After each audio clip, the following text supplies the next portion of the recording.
Hello everyone and welcome back to another video here on the channel. If you are new here, my name's Sean, I'm a shepherd in Scotland and I'm here with my sheepdog today, Storm, to explain some of the basics of herding sheep with a sheepdog.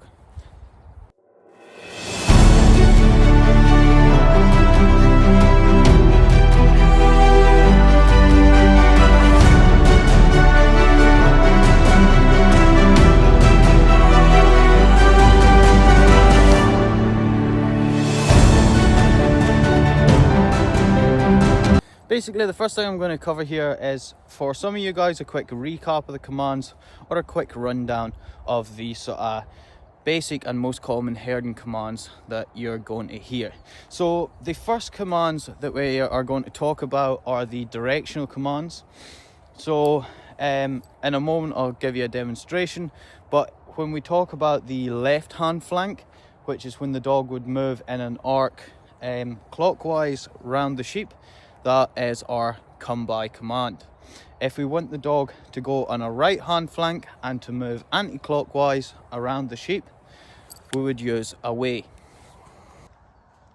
Come by.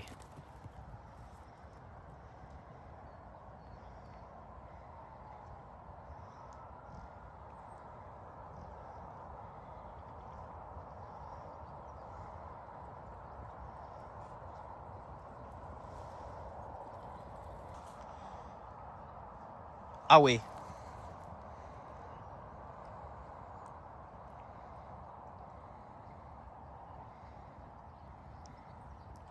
Steady.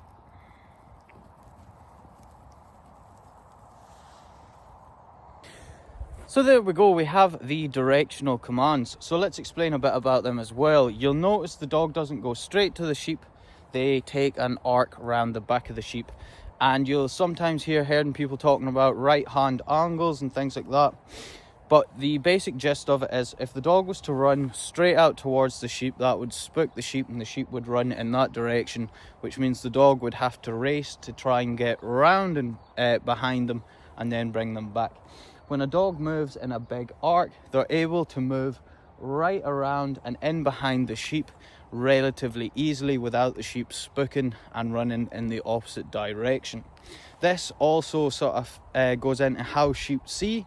So sheep have very good close range sight when it comes to small details and things, but they basically have two layers of sight, and their sort of outer layer, or at more of a distance, sight is a lot more geared towards picking up movement rather than fine details. So a dog which is moving pretty fast but doesn't seem to be coming straight towards them won't engage that flight instinct, which means the dog can relatively well move in behind those sheep or into a better position to where it can start herding them.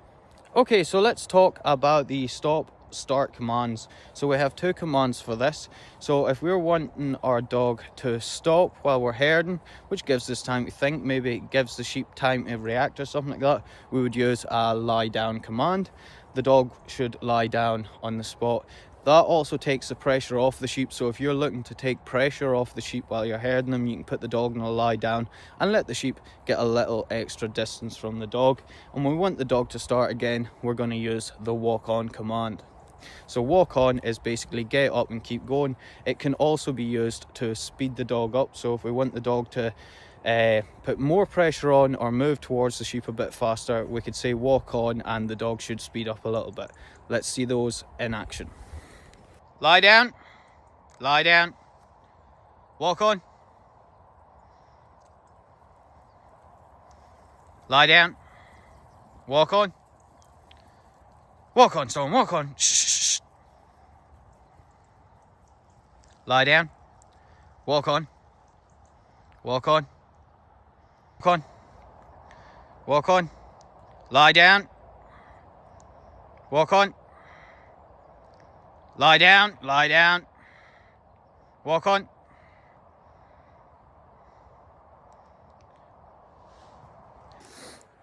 So the next two sort of basic commands that we really need to know to understand herding is how to control pace. So we'll use steady. So steady will slow the dog down, and again we can use a walk on command to increase pace. So a big part of moving sheep in a responsible way is controlling the pace. So your steady is going to draw that dog back. It's going to slow it down without putting it in a full stop. And then you can use walk on to speed the dog up again. The other big command that we're going to have to know is our recall command. So it's important that we are able to recall our dog when we need to. And the recall command is that'll do. Walk on.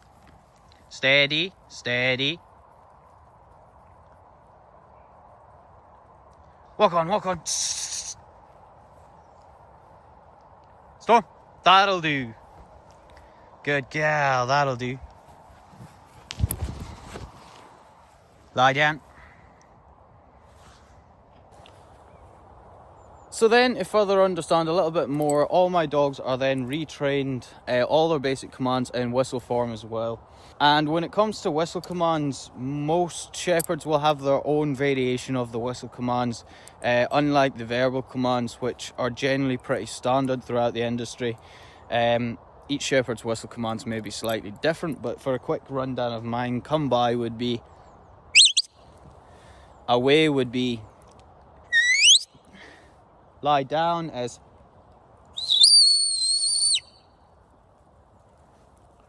and walk on as. Then if I want to recall my dog, it is.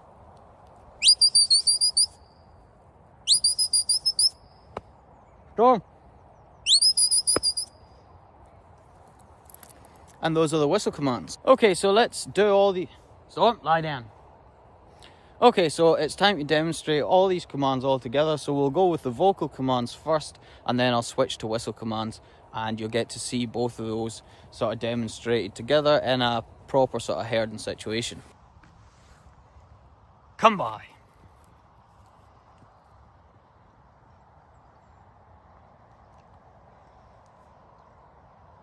Steady. Steady. Lie down. Lie down, Storm.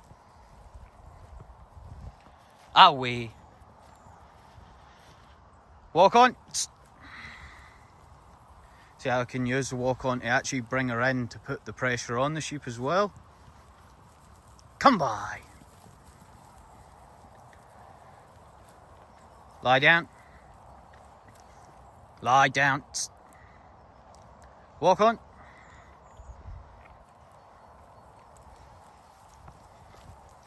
Away.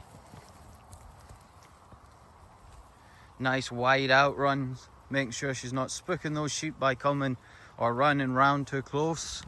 Very important. Come by. Now we're going to switch to the whistle. Lie down. In fact, we'll recall her first and let these sheep get some distance again. That'll do, Stormy. Good girl. Good girl. Lie down.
Yeah, that'll do.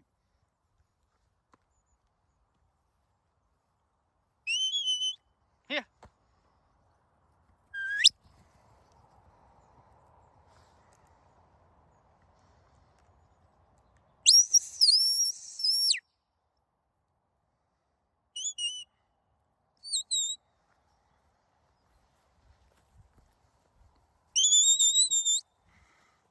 Storm, here.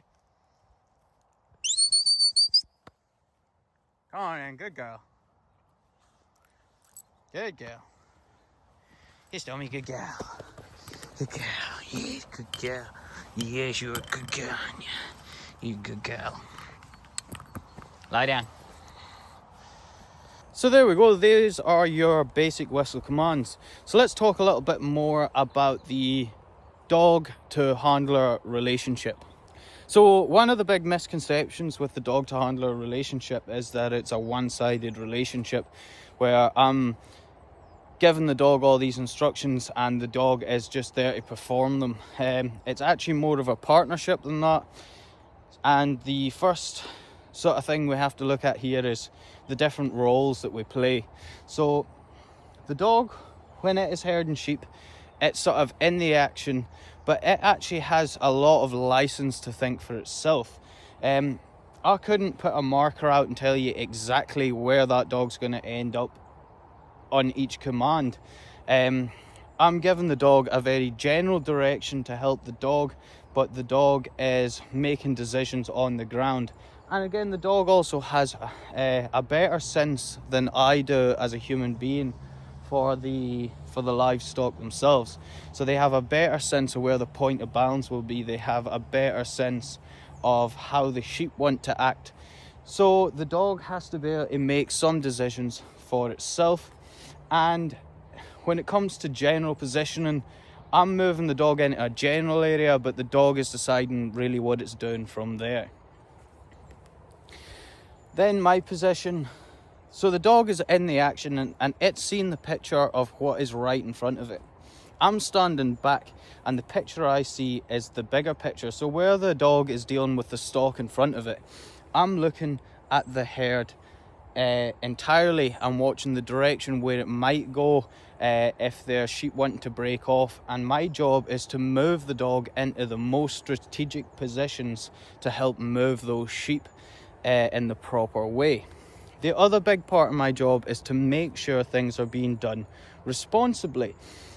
So if I was to send a dog out and give it no more instructions, and say I wanted to go through the gate up where my car's parked, the dog would probably get it there if I didn't give it any instructions, but the pace of things might be too fast. It might be, the dog might run them around a bit first and it move them in a way that isn't really responsible or isn't good for the livestock. So another big part of my job is to make sure that we're moving at a responsible pace, that we're moving the herd in a responsible way to where there's going to be no harm come to the livestock or the dog. And then comes the part where I'm not just watching the livestock, I'm watching the dog, because there's actually a lot the dog can tell me about what's happening through the dog's body language. So if the dog is acting a certain way, that can tell me things. If the dog is focusing on one sheep in particular, then that might tell me that the dog is aware that that sheep is trying to break off, that sheep is maybe causing some sort of problems within that herd. So it's not a one-sided relationship where I'm just telling the dog what to do all the time.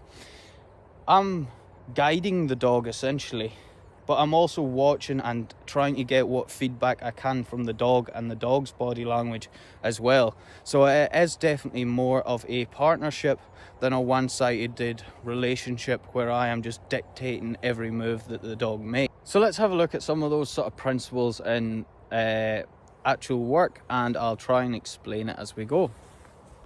So let's watch as Storm comes in on these sheep, and you can see she's not actually sitting level with me. Level with me would be about here, and I'm not giving her any instruction, but she's actually balancing those sheep all by herself.